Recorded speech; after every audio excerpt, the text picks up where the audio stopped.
Hey everybody, I'm back for another Sunday school. I'm hoping to do this hopefully until we actually get back and do Sunday school. So tonight I'm going to talk to you guys about being aware of the power that words play in our lives. So when I say that, I'm talking about both the conscious and the subconscious. So being aware of actually the words that come out of our mouth, but also the way that we talk to ourselves. And then also talk about the strength and detriment of the words that we use, the way that we talk to ourselves and all that stuff. And the reason why I wanted to talk about that is I don't know if this is talked about as much. It might be talked more about in your circles, but I just want to talk about that just so that we're just more aware this week of just the words that we're using, and just I think that that's just a good tool to have in our toolbox, just the ability to take it in and just think about what are the words that I'm telling myself and are those helpful in my life, and also what are the words that I'm using. And then kind of just talk from a 30,000 foot view of just like, hey, there's strength in the words. This can be utilized, but also they can be detriment. And so I'm going to just talk about that. And the reason why, the way that I'm going to probably be talking about this, just kind of in the circle that I'm in, having come up from St. Louis. I worked for a cryotherapy business, which is a health and wellness business. And when you do that, you are around a lot of people that are very, I don't even know if I'd say philosophical or something like that, where it's a lot about listening to yourself in a very yoga-like way, listening to that. And I was surrounded by that. And then, being wanting to be a business coach or a life coach, a lot of that is, understanding your self-talk and all that stuff. That's one of the aspects of it. So I don't know if I'm going to say that I'm going to intentionally go at it from that direction, but I think you're going to hear kind of in the way that I talk about things that I'm that's what's going on in the back of my mind as I talk about these things. And from actually talking specifically about using your words, me personally, I think that now that I'm married, I was talking to Casey about this, that or someone else. Anyways, Casey and I have been married for a year. And so it feels like I'm finally settling into marriage, whatever that means. And with that, you are now, I guess when you are dating, engaged, you have um, a deadline or a something. So when you're dating, you're aiming towards engagement. When you're engaged, you have a wedding date. And then when you get married, you just kind of, there's, there's things to look forward to, but there isn't a next step, very specifically. So when I say that, the reason why I'm talking about that is you kind of get stuck in this routine as you start working. There's not this big event. Now, obviously, having kids and all that stuff are big events, but birthdays, whether or not Casey just turned 26, she's going to turn, Lord willing, 27, 28, 29, and all that stuff. And even when there's like the big 3-0, the big 4-0, the big 5-0 age, those kind of come and go. And when we do that, we kind of get stuck in this cycle. And I think that one of the ways to not just get stuck in the methodical cycle of, wake up, go to work, come home, eat dinner, relax, go to sleep, do it again the next day until Saturday, where, you mow the lawn, maybe run a few errands, maybe go get a red box, and then Sunday church, football season, maybe watch the Colts or something like that. Oh man, I gotta go to work tomorrow, and then, you're back at it on Monday. So, to not kind of divert too far from the message, I think just the way that we talk to ourselves, especially when I don't think it would be wrong to say that all of us want to make a difference, want to make a difference for Christ, want to make a difference in our family, for our kids. And I think we struggle, or I shouldn't throw everybody into this. I struggle with trying to get things started. The illustration that I want to use is so when I move up here, when you grow up in the suburbs of St. Louis, The trash people come pick up your trash. But when you live in the country, you burn your trash. So when I go out and try to burn our trash, sometimes it's windy and I have a lighter, light candles or whatnot, and I have a lighter, and so I'll try to light it, and then the wind just blows it out. I'll try to light it, the wind just blows it out. Light it again, and so if anybody's got tips on how for me not to have that happen, you'll save me a lot of time trying to light the newspaper on fire. But anyways, that's how I think we are sometimes in our lives. We want to make this change, and we try to light a fire, and first time it might work, but all of a sudden it dies out, and it keeps dying out, and it keeps dying out. And I think that one of the tools that can help us not try to light a fire and have the wind kind of blow it out in this illustration is understanding the way that we talk to ourselves. So I'm just going to dive in. I should have said this at the beginning. I'm using a lot of passages. I went ahead and put them in the bio.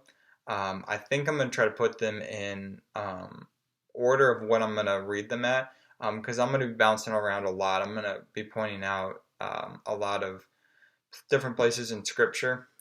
So if you just want to scroll down and look so you know where I'm going next, so you can flip to it while I'm talking, by all means do that. I'm going to try to talk slow while I'm getting to that point, because I have them bookmarked, and we'll see how quickly I flip to them. But I know that that's probably some people are going to be flipping, and so hopefully I'll go slow enough for that. But anyways, first thing I'm going to talk about is the conscious words that we use. So the actual words that are coming out of our mouth. And I think we all know to not say stupid stuff, which is true, and all of that. But two things that I thought were kind of interesting as I was reading and going through the study Bible are two things. First is Philippians 2:14, which I'll go ahead and flip to. And luckily I'll flip to it slow as I go through it, but almost there. It says, so let me make sure I'm on Philippians. Yeah, I'm in Philippians. All right. So it says, I'm off by one. Philippians 2:14. All right. Do all things without grumbling or disputing. And I'll just stop there. Do all things without grumbling and arguing. And I think that that's something that when I think about it, now I'm a naturally optimistic person, but I kind of like that verse for just the reason of there have been things that I just don't want to do, but it puts my heart in the right spot when that verse comes to mind, and I think just don't complain or argue. And this is not in a moral situation, but like, hey, Ben, Casey, I joke with her right now. I say it's preparing me for kids, but we'll be eating dinner. We'll wrap up dinner, and we have a recliner in our living room. And I joke with her because I'll be sitting at the kitchen table and she'll be doing the dishes, and you guys can get on me because I didn't do the dishes with her, but I'll walk past her, I'll walk around our island, I'll walk into our living room, I'll sit down on the recliner, and I'll recline, and then Casey goes, hey Ben, can you come out and throw away this food? Can you go throw it into the woods? And which is my job. My job is when I come home, usually she, has cut up sweet potatoes or watermelon lately, stuff like that. And I'm the guy that goes and throws it all in the woods.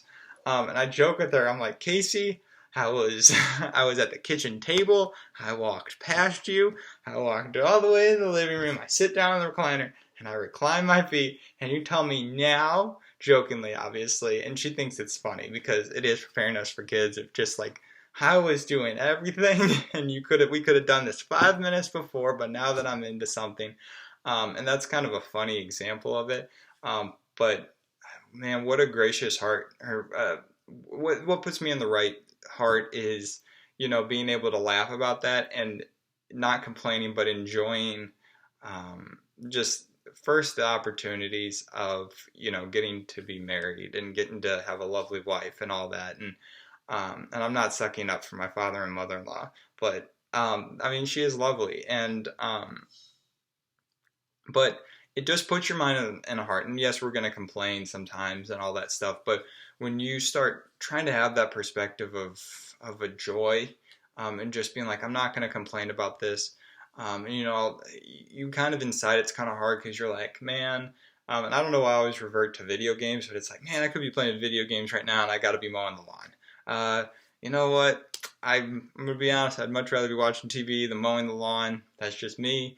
But, with a grateful heart of, being able to have a teamwork in marriage or being able to actually act like a grown-up and mow the lawn. But I think that I don't know if I'm saying this right way in this verse, but just do things without complaining and arguing. I think that's just something that's kind of good to just kind of have in the back of your mind that kind of springs up just as a reminder that, when we do things, have a little bit of a joyous heart and just being aware of that. And I think that just puts our hearts, our minds, our intentions, and there's probably my yoga, health and wellness thing, putting our intentions in a right spot, in a great spot. So the next thing I'm going to read is Colossians 4:6. Does anybody else also, when I'm flipping to these, have a hard time remembering if it is Ephesians, Philippians, and Colossians? They're right next to each other, but if someone told you to say them in order in the next 3 seconds, sometimes it's a struggle. But anyways, Colossians 4:6, it says, let your speech always be gracious, seasoned with salt, so that you may know how you ought to answer each person. And what I liked about, and I'll read the study Bible, ESV Study Bible, this is what it says about this one. Paul encourages the Colossians to manifest a powerful and attractive testimony to non-Christians, seasoned with salt. This statement echoes the teaching of of Jesus, when he called his disciples to be salt of the earth, Matthew 5:13. When applied to conversation, the metaphor suggests speaking in an interesting, stimulating, and wise way. Paul's comments assume that the Colossian believers were vitally important in the local community and have ample opportunities to interact with outsiders in a way that would commend the gospel to them. And what I think is very interesting about that, oh man, where do I don't remember where I talk about this in the talk. Oh, at the end. You being aware of the people that you're surrounding yourself with and what you are consuming. That's probably another life coaching principle, is being aware of what the content that you're consuming. That's more of a marketing thing, is talking about content consumption and all. How do you actually reach the customer? But anyways, I think that's such a great illustration, or a thing that the study Bible was talking about, is being able to have stimulating conversations, educated conversations, probably both about the gospel, but also about life. And so being a knowledgeable person in whatever field you're in. My brother-in-law, Precision Outdoors, he knows, and growing up as a farmer, he knows his, Dave Shively, he knows his tractors, his UTVs, everything farming, everything, hunting, guns. He knows all this stuff, and it can afford him an opportunity. And I can say that about my other brother-in-laws too, and sister-in-laws and all that. It affords him an opportunity to be able to share the gospel, but to have stimulating conversation with people just based off of that knowledge. And I think that that's something that should be utilized. We all have strengths in a certain area. We know how to do something well. And being able to talk about that and sound smart, and it attracts people to you. If I have a question about something farming or lawnmower or anything like that, I have two people I call. I call Dave Shively and Wayne Gibson, and ask them those questions. But besides us being family, it attracts you to those people. You are being knowledgeable, which actually builds those relationships, that it affords you opportunities to share the gospel, to be positive role models, and all of that stuff, which I think is very interesting. As we're talking about the power of words, the power of knowledge, is being able to afford the opportunities that are presented to you just by consciously studying your craft, whatever that is. And you can, this can be taken outside of just a scriptural thing and just in life. Becoming experts in your field is a great life principle to have, because it not only helps you in a competition standpoint, but it helps you grow if you are trying to grow in a company when you become an expert and constantly try to hone your skills to be an expert, or hone your skills at home or interpersonally that allows you opportunities or abilities for God to open doors. Like I talk about when I last spoke about preparing your field, which is from Facing the Giants. When you go out and you tend your field, you are affording God the opportunities. Now, God can move however the heck He wants, whether or not you prepared your field or not. But it's like, God, I'm gonna work as working for the Lord, and Lord, if you want to open doors, you open these doors. And I think that to try to tie that all together by working on your craft, becoming an expert, you are able to have God also open doors for you. So the next, I'm going to move into the subconscious, being aware of what you're saying to yourself inside. Your self-talk, which is something that's very important in the health and wellness field, and I would 100% agree about that, is understanding the person that you're going to hear from the most of anybody in the world is yourself, because you are self-talking to yourself every minute. And being aware of what is that self-talk that I'm saying to myself. Is it positive? Is it negative? And if it's negative, it's like someone standing next to you and telling you these things. And telling you something like, I'm not good enough, or you're not good at this, or you stink, or something like that, that's not going to help. And, taking it from a 30,000 foot view, conceptually, that's not helpful. This is Philippians 4:8 and on. It's not helpful. And so that's something that I think is really important. And I think that that's where we kind of get stuck in a monotonous cycle, where if we don't stop the cycle or be aware of the cycle of the way that we're talking to ourselves, May's turn to June's turn to July's turn to 2023. And you were like, where did the last, few years go? Like I can remember my first date, which I think was 2012. Not 2012. When did I graduate? Anyways, doesn't matter. 2017. So 2016 was my first date. And I'm like, I can still remember that. Where did the last few years go? Which is crazy. And I know I'm young, but I do have, this is completely off topic, but I just thought about this. Saw something on social media that I thought was really great, that were like, if you feel like you aren't growing, just think about where you were a year ago. And I thought that was a really good thing, or maybe 2 years ago or 3 years ago. You see the growth. And I hope that is the case, that you see the growth that you're making in your life, and you're like, I am making progress. If sometimes it feels like it's at a snail's pace, but I am making progress. But to kind of bring this back to where I am, since I shouldn't be going on tangents, there's a cycle that we go into, and I'm saying May to June to July. Being able to stop that cycle of things snowballing would probably be a good thing. Things are snowballing. It's a slippery slope, all that stuff.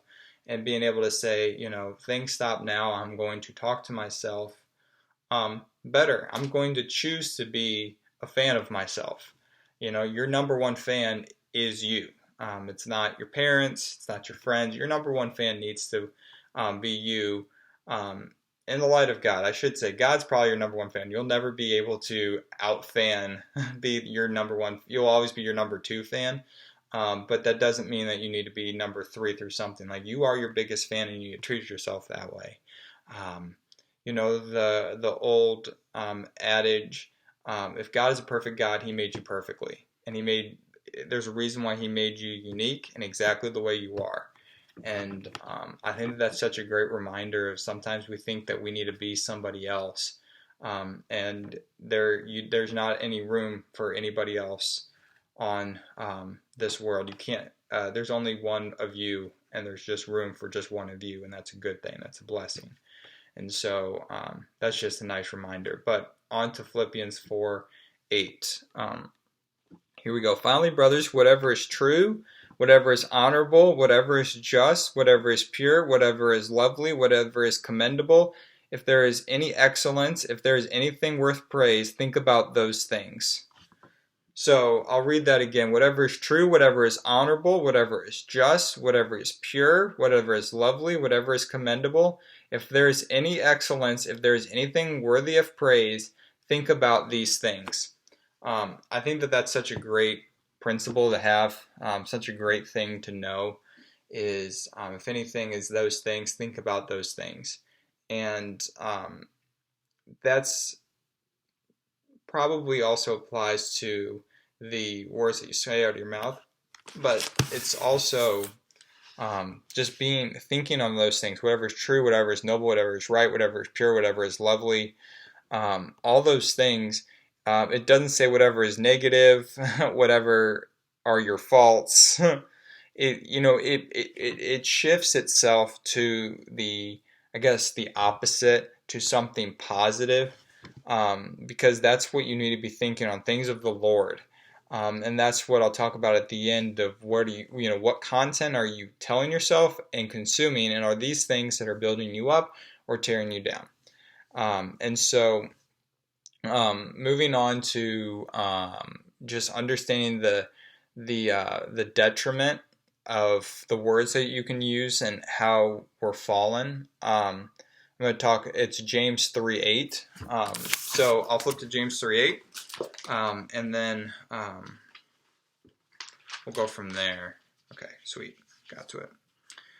All right. Know this, my beloved brothers, let every person be... Oh, wait. That's James... Oh, James 3. I read James 2. Anyways, moving on. Let's see where we're at here. But no human being can tame the tongue. It is a restless evil full of deadly poison. It's pretty straight to the point. I see that as that this verse seems like it's counter everything that I've said. But it's really that we're a fallen person, and we are never going to be able to tame our tongue completely.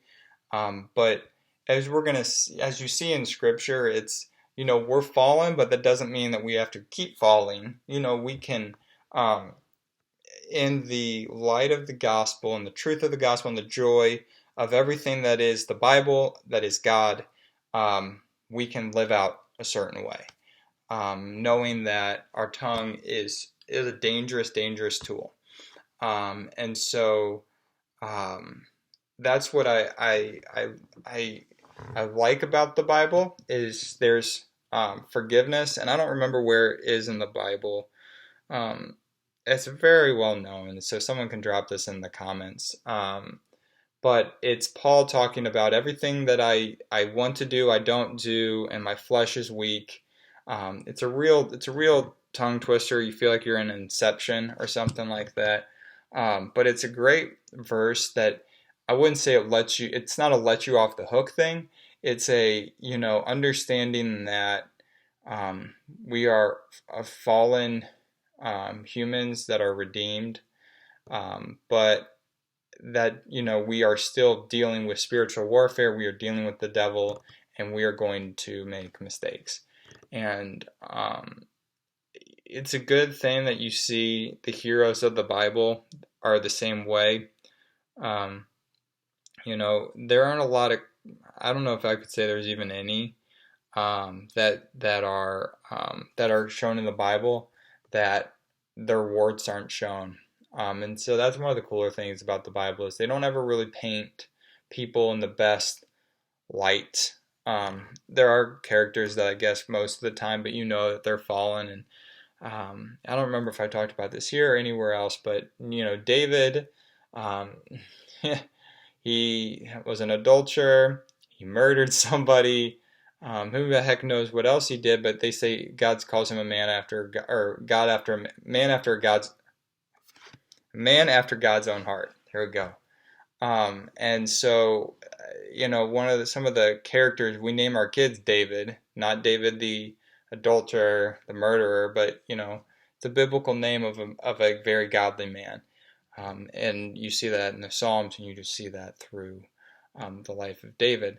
But I think that's a good illustration of just understanding that the tongue is a violent thing, it's a bad thing, but it also is a redeemable thing like everything else on this earth. Now I'm going to move to the strengths of the tongue. The first one is James 1:19, which is, I'm going to just kind of paraphrase this one, be quick to listen, slow to speak, and slow to become angry. And I really like this verse, and I don't know if I'd call this my life verse, but Hebrews 10:28-29 is one of my favorite verses, by the way. It doesn't matter, but moving on.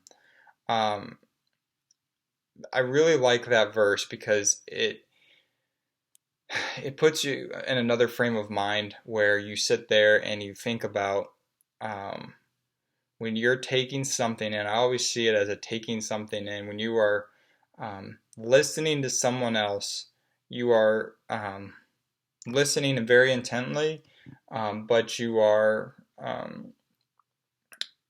slow to correct, to give your opinion, and all of that stuff, and you are able to be able to control your emotions a little bit better. And I don't I think that's a very good perspective to have. Probably if you talk to my wife, she would say I almost do that to a fault, which is I'll make the mistake that I make is that I'm quick to listen. She says sometimes I forget to listen or I'm not listening. But like, hey Ben, I swear I told you to put the hamburger up, and I'm like, yeah, that must have just gone in one ear and out the other. Those kinds of things. But I am not able to sometimes be able to point out, oh, I feel hurt. I'm angry. I internalize is what she says, and so I'm not saying do that. Don't be me. Don't be me in doing that. But I think that that's a good perspective to have, which is being quick to listen, slow to speak, and slow to become angry. And then the last verse is Ephesians 4:29. So I'll read that real quick, and then we'll be pretty close to wrapping it up. By the way, that's the Ephesians, Philippians, Colossians issue again of those order. Anyways, as I'm flipping to it, when I was in school, we had to memorize the whole book of Philippians. Luckily, not at the same time. But that was 6th grade year or 5th grade year, we had to memorize the whole book of Philippians. I don't know if everybody else has to do this, but we would have chapel every Friday. We'd have to stand up, and we'd have to say our verse to everybody. Which, here's the thing. I would cram on a Friday morning to do that, and then we would sit in chapel at 11 o'clock or whatever time it was, and I would just flat out draw a blank. So I obviously wasn't helping the class very much, as luckily somebody else would have to jog my memory on what we actually memorized that day. Anyways, moving on. So Ephesians 4:29. Let no corrupting talk come out of your mouth, but only such that is good for building up as fits the occasion, that it may give grace to those who hear. I like that verse just because it's just, hey, straight up, be very careful with what you say.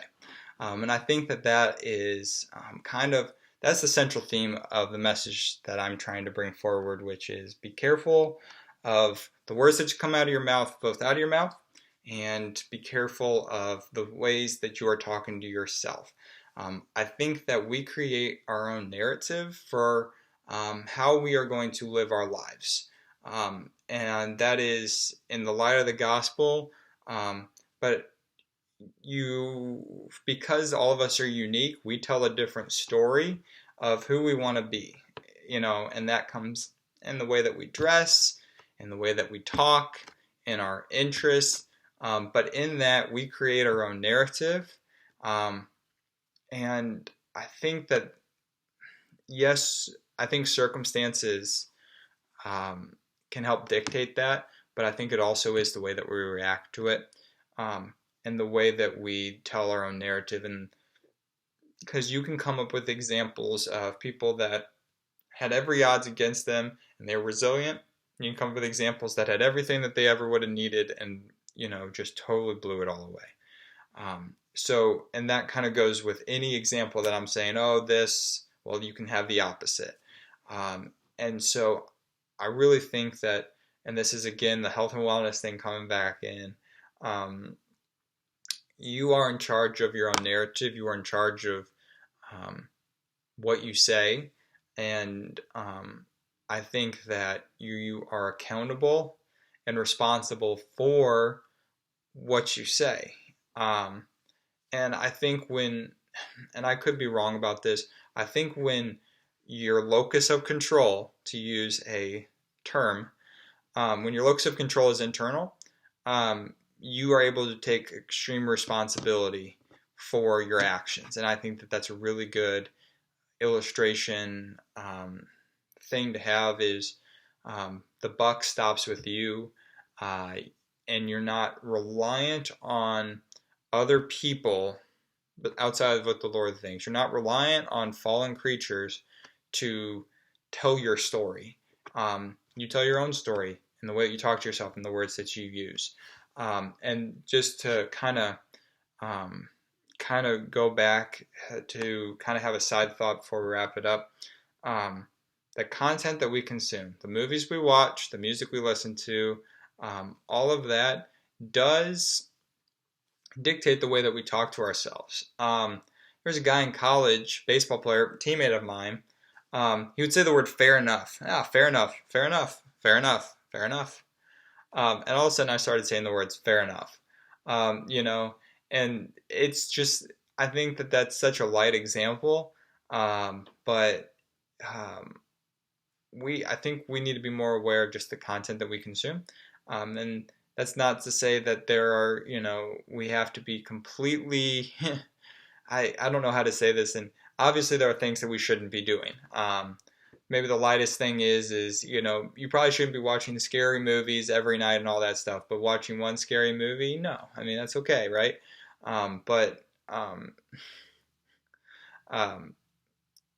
Just be very aware of what you consume, the music that you listen to, the TV shows that you watch, because I think it does actually affect you. And maybe that also means understanding, hey, this show is maybe not the most empowering, building, but when I watch that, I'm going to be able to draw that hard line of listening to myself and saying, okay, I'm starting to get impacted by this show, which means I need to take action. Because if I'm looking at this show and cringing when it's happening, and I'm now embodying that in some percentage, I maybe have an issue that needs to be dealt with. So just to kind of sum this all up, just be very aware of the words that you use, both in yourself and outside, just because you are accountable to them and you need to be accountable to them, but they do affect the narrative that you tell about yourself. And when you are the only one living with yourself, your inner self, I guess you'd say, you're the one living with yourself, your inner self. And so if you don't like living with that person, somebody needs to change. And that, and that somebody needs to be you, because it's you, not to have some circular reference here, but it is you. So do that, be aware. Obviously, I'm in the boat as everybody else, and I think we're all in the same boat of just, hey, we need to do a little bit better at the way that we talk to ourselves. So that's it. Wrapping it up. I'm going to pray, and I will see you guys either at church today or I'll see you guys next time. Dear Heavenly Father, I thank you for this day. Thank you that I can come here and talk, and make a video. I pray that the words that I use are just the words that you wanted me to say, and you close people's ears to words that I should not have said. I thank you that we get to come meet again. I pray that we all stay in good health and the people that are sick are healed. I thank you for everything you give us, that you're a God that cares, you're a God that's near, you're a God that's going to come again and save the world and redeem it. In Jesus' name I pray. Amen. Thanks, guys, and I will see you next week.